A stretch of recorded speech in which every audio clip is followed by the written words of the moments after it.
and welcome back to Camp Conversations, the podcast where we focus on stories of resilience from people working on the front line. And I am so excited to have Lindsay Day here today. She is a psychologist, a clinical counselor, a mother, and I know she does have a strong athletic streak because I tend to see her running through the neighborhood. And so I want her to tell us a little bit more about that.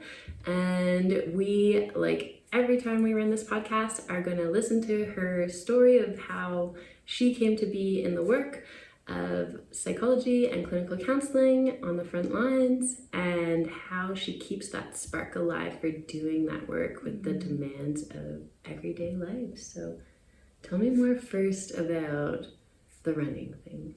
The running thing? More beyond the running thing, because I know you do so much more.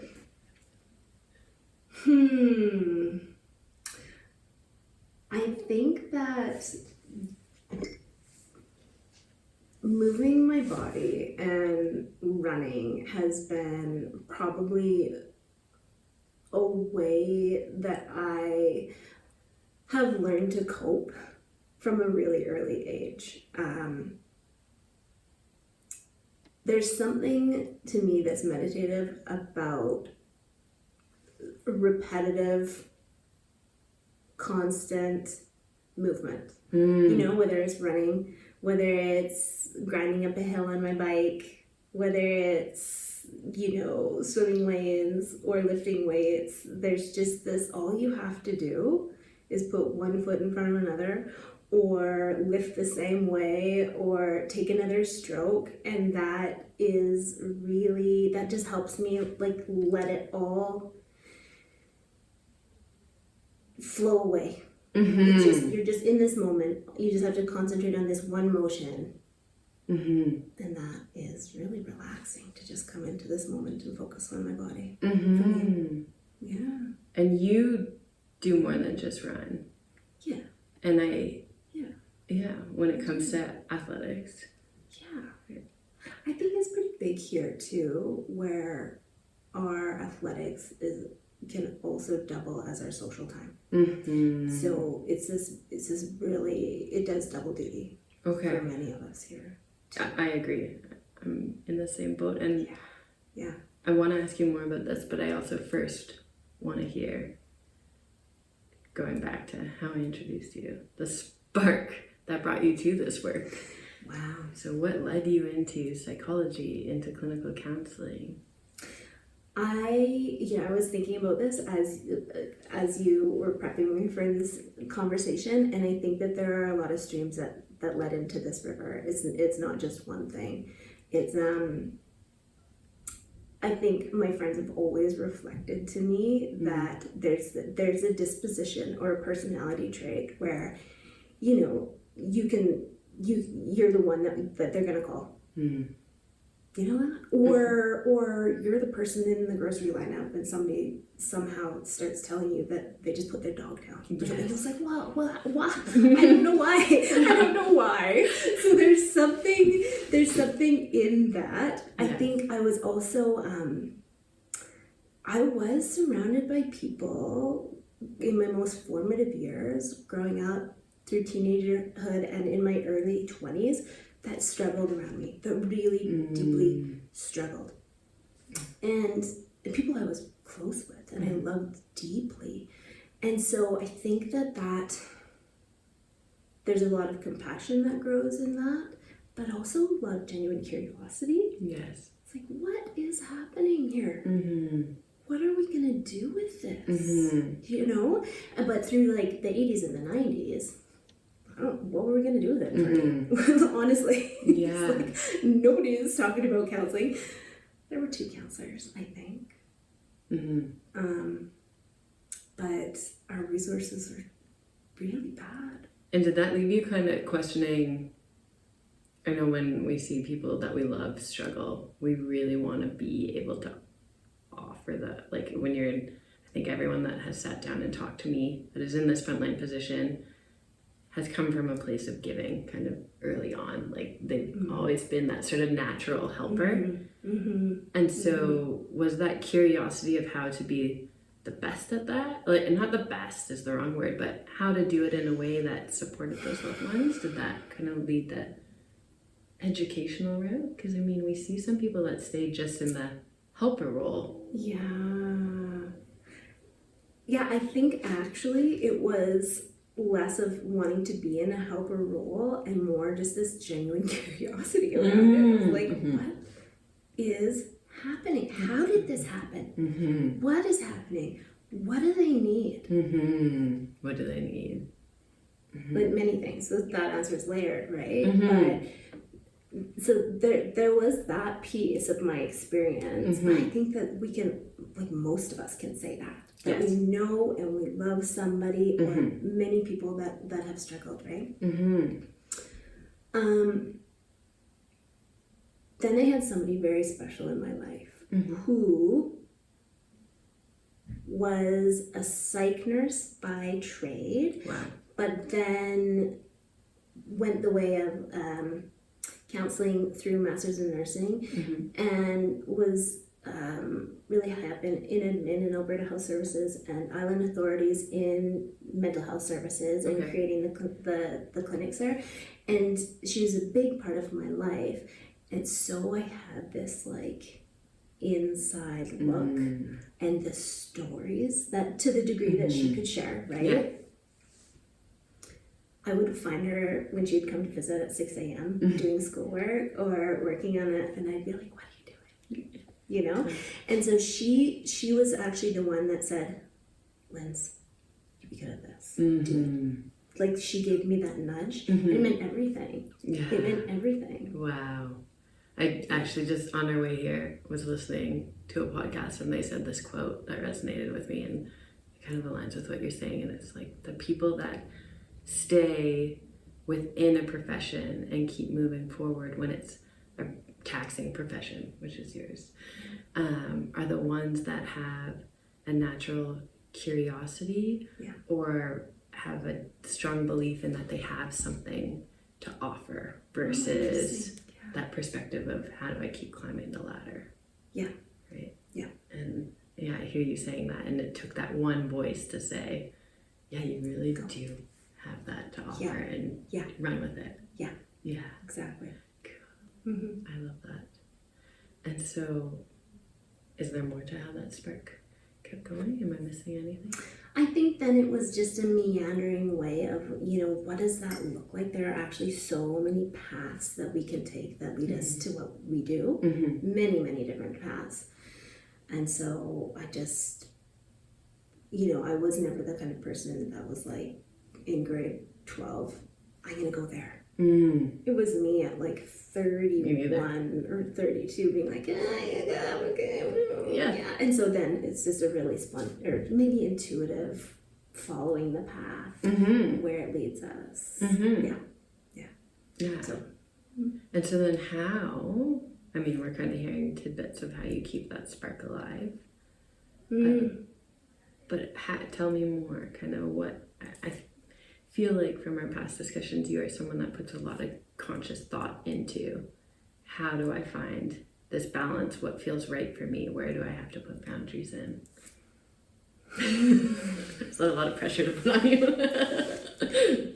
I think that when we find, and when I find, I speak for myself, when I find I need to put a boundary in and be deliberate and contemplative is when I've pushed past a boundary. You find the boundary when you've crushed through it. And you're like, oh God, back up. Yes. I am short with my kids. I have no space for my partner who actually doesn't talk to people all day. Like, doesn't talk to anybody all day. And then opens the door and he's like, hi. Oh gosh. Or, my body will tell me I'm not okay before my brain will tell me I'm okay, because my brain will be like, you're okay, keep going, you're okay. And then I have to see all these signs which suggest to me that I am not okay. Can you tell me a little bit more, because I think people ask that a lot. They're like, I always hear everyone saying like, know your body keeps the score. But what does that really mean? And so what does that actually mean for you? Like, what do you Concretely? notice? Okay. I will wake up in the night. I will start waking up more in the night. Like sleep. Sleep goes. So I can, my head can hit the pillow and I'll fall asleep in an instant, and then reliably middle of the night I will wake up. I am the exact same. 3 a.m. Boom. Like, oh, burnout's coming. Yep. Exactly. Stress-induced migraines. Digestive distress. And that is so familiar. I think that's a hard one because a lot of people feel like that's TMI. Yes. But I talk about that every day with people. Like, what? Yeah. And why that makes sense. Digestion telling you about your nervous system. Yes. Right now, you know? Yes. I think it's just like when I stop caring. That sense is real. That sense is real. When you're just like, if I even get a whiff of that. Mine is resentment. Like I have this feeling of resentment that kind of creeps in, and it will come at like really strange places. And when that starts to creep in, what do you resent? Like when you look at resentment is like a jealousy. It's like, what do they have that I don't? That I'm annoyed that they have that I want. Or what am I doing that I feel like other people don't have to do? Yeah. You know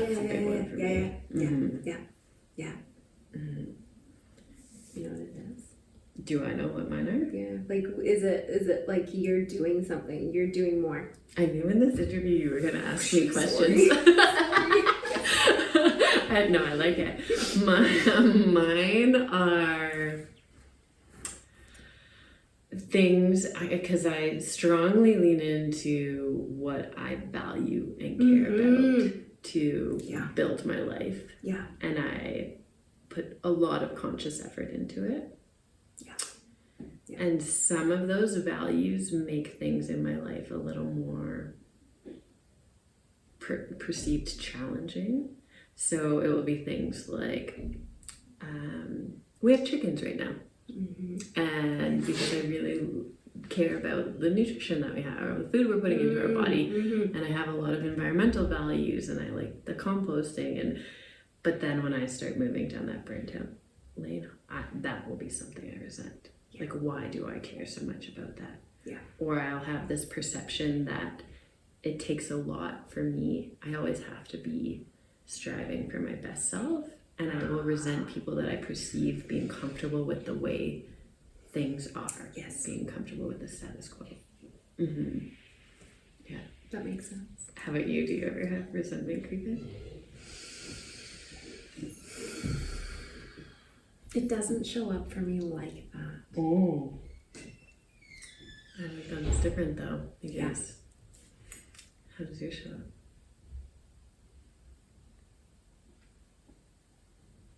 Oh, it shows up in that, if it's really far gone, it's that compassion fatigue. It very much is like but you know what? It's not actually going to be for my clients first. No, same. They're going to get the best. So, and this is the saddest part, it's going to be the people I love most. Me too. Where I'm like, not a problem. Hey, 6-year-old, that's not a real problem. And explain compassion fatigue. Well, we give and we give and we give and we give.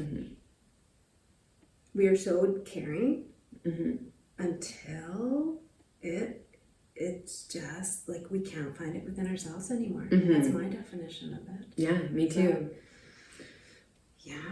And I think we are so, and correct me if I'm wrong, because I'll share my own experience, would be that coming from this profession and knowing that it's my loved ones that get hit with that resentment, frustration, shortness first. I have so much shame attached to that. Because in this profession, we spend so much time, where are they coming from? Let's understand their story first. And I don't have space for that when I hit burnout. The irony, that's just so wrong. I know, you're nailing it. It's so wrong. You're so wrong. Oh, yeah. and I think that I can speak for my partner. He knows that. He knows how wrong that is. Oh yeah, so does mine. And it must be so frustrating for them. Yeah. And so if I could summarize that into a takeaway tool for people listening, it would be actually have a list or take a moment to reflect or journal, whatever that might be, on when burnout is creeping in. What is a word you would attach to it? Is it resentment? Is it frustration? And then how does that actually show up? So those signs in your body are usually real signs. Yeah. And you brought up a couple of examples of those, and mine is my neck. Like I will have a weird neck injury for no reason, but it's just, I think, from exhaustion and holding it so stiff. And so write those down and know your little signs moving up that ladder. What do you do then? What do I do? Yeah, like how do you keep the spark alive? Because there are times where I've moved up that ladder and I go, done with this. Obviously I can't hit balance. I shouldn't be in this profession. This is a sign that I'm not supposed to be here. And obviously there's things I do, but I want to know what you do. Okay. So I think one of the challenges in our business is that to slow down. So that would be the easiest. Like externally, how do I slow my roll and scale back a little bit? I think one of the difficult things is that's probably not going to happen for a month or 6 weeks if you put changes into the right now. Yes, and in private practice, you can't just book and have someone cover. Yeah, no. You are very, very deliberate of when you have to cancel and reschedule. Like it's not an easy thing to do. And so it's that. Like I think that I've been in situations, I've learned that being booked out 5 weeks is actually untenable. Like I'm kind of finding my space of what is, how many client hours I can work a week. Yes. I'm learning myself, you know? So when you're saying booked out, are you saying like projecting into the future? Okay. Yeah. So you pick a future projection of, hey, I can only book, let's say, and this isn't what you said, but 2-week segments at a time, so that if I start to get signs, I know I only have 2 weeks to make That's actually what I do. Okay. That is a I great tip. That's actually what I do. I love that. I open up month by month, but then I keep my caseload at a place where I'm working really comfortably within a 2-week period. So I can create a quicker reaction time to life, to real life, as real life happens, you know? That is such a great tip. Yeah. Yes, because that is one of the most difficult things when you're moving up that ladder of burnout. And then the effort that you then have to go through to deal with your calendar, your bookings, to pull back. Exactly. And sometimes that in itself stalls you from even doing anything about it. Yes. That is it. Yes. That's it. Take that, audience. Think of how far in advance. And I mean, we can transfer that not just to your professional life. I mean, you can start transferring that into personal life, social gathering, like all of that. That's it. And you know, I think that's one of the good things that came out of COVID is that when we started rolling again, I had this conversation with so many people how we wanted to be deliberate with our time. Yes. And just really know where we're prioritizing. What are you putting your energy into? And I like that. What are we prioritizing? Because I have, as a giver, I have to have a list of my priorities. Yeah. Because I will confuse that list if in the moment I'm feeling in that giving space. And I sometimes have to ground myself in that in the mornings of, okay, here's your priority. And that can change day to day. Yeah. But I need that grounding reminder. You know what it makes me think of, speaking of resilience, and keep going, like that's the chronic nature of trying to balance work and social and life, and like lifestyle, exercise are really strong. Female relationships is one thing that keeps me put together quite well. And prioritizing is one thing, but like there are times when shit really hits the fan. Yes. There are. And that's a whole nother beast, I think. Of like, because life happens. Yes. To a therapist as well. And there is especially in a small town, there is a whole nother layer of when life happens. Yeah. The pressure that you feel to deal with it, and how you deal with it. Yeah. Yeah. And so that, I think, for me, has always presented itself in the form of loss. Unfortunately. Yeah. Like I had a terrible stint when, within less than a year, 4 people that I loved deeply passed away. And only one of those deaths made sense. Only one of those deaths was like, you know what? It was their time. Let's say goodbye to Nana. But like the other 3 were just like senseless and felt so yucky. Yeah. And so I think those are the times as a therapist where we have to have a strategy to say, I'm not okay. Yes. I'm not okay. Yeah. Somebody told me I was not okay. I didn't want to hear it. It's horrible when other people steal your autonomy by telling you how you're doing. Were they right? Yes. Did I want to hear it? No. Yeah. Well, and sorry, keep going. I have a thought on this. One of the things, because like you, I feel like I was that person. I grew up in Toronto. I was always riding the subway as a teenager or public transit. And I was that person that someone would always sit beside and tell me their life story. And I found one thing really hard was that opening and closing of the door.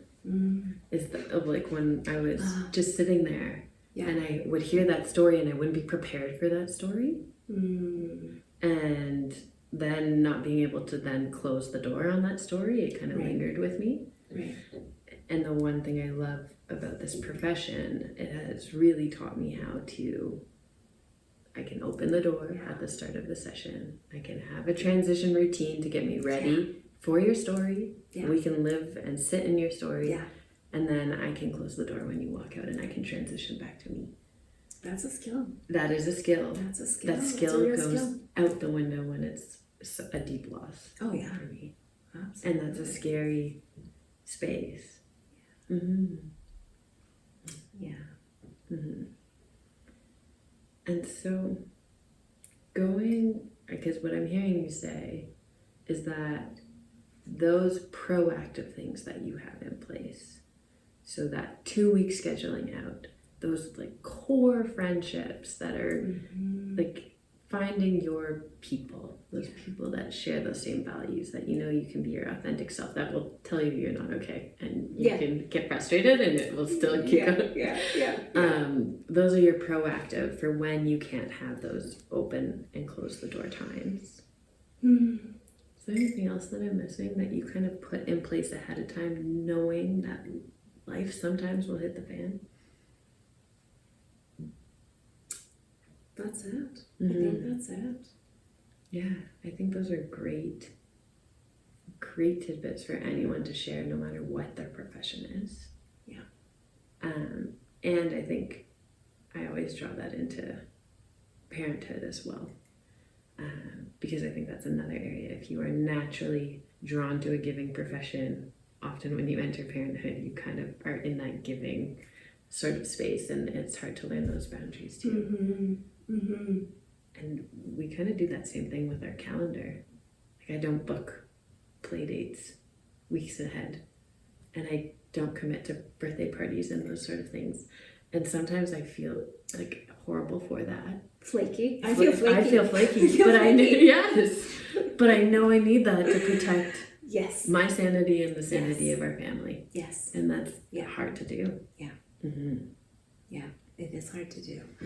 You know, I don't know if this resonates with you, but I think that a lot of us here in Fernie have a tendency to charge up a mountain and do something extreme when literally and figuratively. In order to cope. And I've actually noticed that, you know, when my nervous system is really dysregulated, that's actually not helping anymore. And I wonder if it's age. I wonder if it's just like, if it, you know, there's some interesting stuff coming out about like it actually jacking up our cortisol and not adjusting to it. But now more and more I'm noticing that I have to actually deliberately force myself to slow down and be calm and be still. Yes. I've had to find flow state activities that take my concentration and that have a bit of a challenge to it, but that are not athletic. And that's been a steep learning curve for me. Has it? Do you want to know what mine is? Yeah, I do. Right now, I have a deep fascination with mushrooms and foraging. Isn't it peaceful? It is so like, peaceful. okay, tell me huckleberry picking is not the most peaceful activity that you could possibly do. Yes. And repetitive. And meditative. And just like, and I do. And I pluck it. And I drop it in my bucket. Also kind of gives me this like little piece of productivity check mark that always for me still feels nice. Yes, absolutely. You're going to enjoy that. Yeah. For sure, right? Yeah. Isn't that the truth? Yes. Okay, so I want to add that to the list. Stillness, but stillness in a space that aligns with you. Because I think so many people I see, stillness becomes another check mark. Like, I'm going to listen to this app. It's going to walk me through meditation. So it's another to do. And we're like, no, let's flip that. Less is more, and say stillness in something that already presents in your life, and where you can find that, like, there's a little bit of engagement, whether that's mentally, whether it's a new task, there's some rhythmic to it, maybe there's some nature to it. Exactly. But it's not another chore, it's just a reframing of something you're already doing. Yeah. I like that. That's it. Add that to your list, listeners. Stillness, calm activity. And I have to schedule it in and set a timer. Because I have that busy a brain. That if I don't set an actual timer, I have a hard time coming back to that. I'll be thinking, oh yeah, there's that email I have to do. What are we having for dinner? Or other things will take priority. Other things will creep in. But if I have a timer and I'm like talking like an actual timer, then I can say, stop, come back. Like, the timer is going to let you know when you can think about those things. That's funny to say out loud. Put the timer on. Okay, well, if I were to summarize today, our quick chat, the spark that brought you to it was really curiosity. Yeah. And I think that's a big thing too, because when we're looking at the people we're supporting, or we're looking at the kids in our lives, or even at ourselves, right? Curiosity is sometimes something that we just push to the side. And we're saying, no, curiosity could bloom into something beautiful. Curiosity can bloom into a profession. Curiosity can bloom into a stillness activity. Curiosity can bloom into, am I moving up the ladder of burnout? Like, absolutely. Yeah, let's bring that as a curiosity is everything. It is. Isn't it? Yeah. Curiosity, I think, you know, even so much of my work with couples is around connection and building connection. And I think curiosity is the key piece in letting people feel understood. To demonstrate your understanding is to actually demonstrate curiosity. Yes. And there's connection in that. So it's curiosity is everything. And when you're curious with someone, well, for me at least, when someone's curious with me, the person is telling me, hey, like, you're of value.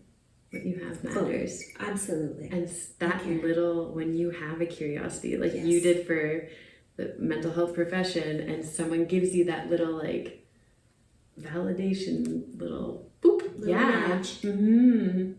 then that just, I mean, that can be a whole trajectory change. That's so neat. Yes. Yeah. Yeah. I love that. Is there anything else that you think would be valuable for our listeners to hear before I get you to share? I want you to tell them where they can find you, where they can learn more about you, who can connect with you, and how. Yeah. Is there anything else? I think that, surrounding ourselves with people that we love and those core relationships, it's so powerful, not just because we share the same values and you can be as you are around them, but I think sometimes when we're coping and we need to take care of ourselves, when we're hanging out with people who we really love and love us dearly, that creates a sense of who you are. We're not just these individual little packages walking around, showing up into relationships like take me as I am. Like who I am is created through my relationships, and so that's part of how the ones I love anchor me. I get to look at them and be like, what an honor to be in a relationship with you, but I've created that with you. I've co-created that with you. That's a reflection of me and you and us, and it's so much less isolating when I feel isolated. Does that make sense? Yes, and I think also adding on to that too, sometimes when we hear this idea of like have your core people, I like how you said not necessarily because you have the same values, because sometimes I think we fall into this trap of I have to put all my eggs in one basket. Yeah. But we can have this network that is like, hey, you and I co-created this relationship and it brings these aspects of our personality and that feels good. But you and I created another relationship and there's other aspects of me I get to share in this one. And that's a different part of you that you get to live with somebody. Yeah. That's the other part I would add in there. I like that part. Yeah. And going off of that, you sharing more about where people can find you. Couples therapy is a big part of what you do. Yep. Trauma work, couples therapy. And right now I'm working on transferring my Alberta Psychologist license to BC. Amazing. So to do that, I'm doing the formal assessment hours that are required. So I'm doing psych eds and ADHD assessments. And can you kind of tell people who that would be for and why they might be interested in accessing you for that? So I know in our school district, number 5, the wait list to have that done is quite long, like years long now. Yeah. So psychoeducational assessment can be really helpful when perhaps you see a kiddo struggling in school or you're going into university and school's always maybe been a little bit hard. And we can understand, it helps us understand where there are strengths, where there are weaknesses. It's just like a cognitive mapping. So we can then give this to the school and figure out what resources need to be provided. Yeah. what circumstances are best or, maybe not ideal for learning. Yeah. So we can do, what do we call it here, an IEP? Yeah. Yeah. An individual education plan. Yeah. So then we can then, hopefully make what we learn concrete. Yeah. Put actionable strategies. And I didn't know that. Can someone that is, say they're in grade 12 and they just get to this point and they're like, learning has always been a challenge. I want to do post-secondary, but I don't.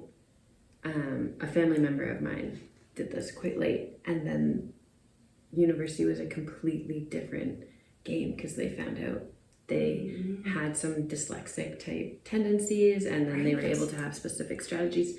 So you can not even share it with the school if you don't want to.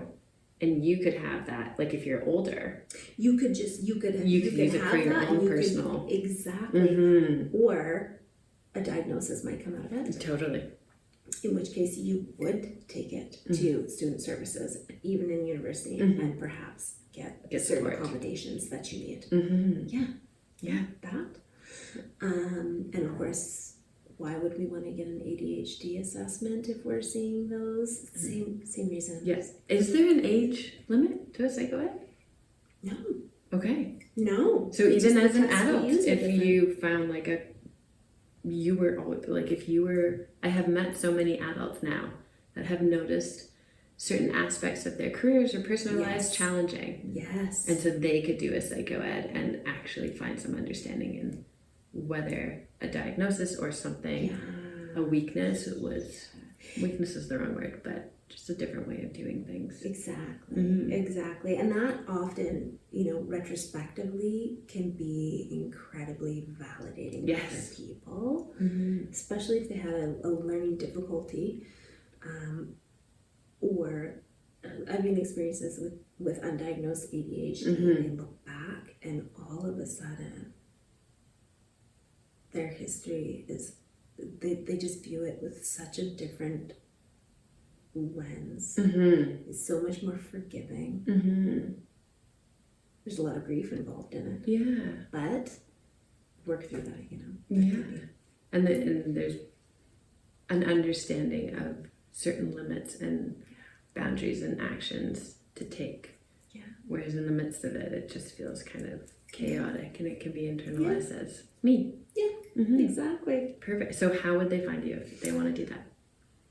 Flowpsych.ca. Okay. And we'll link that in here as well in the show notes. And to access you, they have to be a BC or Alberta resident? Yes. Okay. Yeah. As a clinical counselor, we can see people in BC and Alberta because clinical counseling is not regulated by a college in Alberta just yet. Okay. And so for clinical counseling, BC or Alberta, for a psych ed assessment, I do those out of Landmark because it's under my Alberta psychologist license. Okay, perfect. And they still find you on the website that you have linked below. Exactly. Thank you so much for coming in today. I'm really excited for everyone to hopefully try one of these takeaway tools if they have resonated with them. And I look forward to you tuning in next week.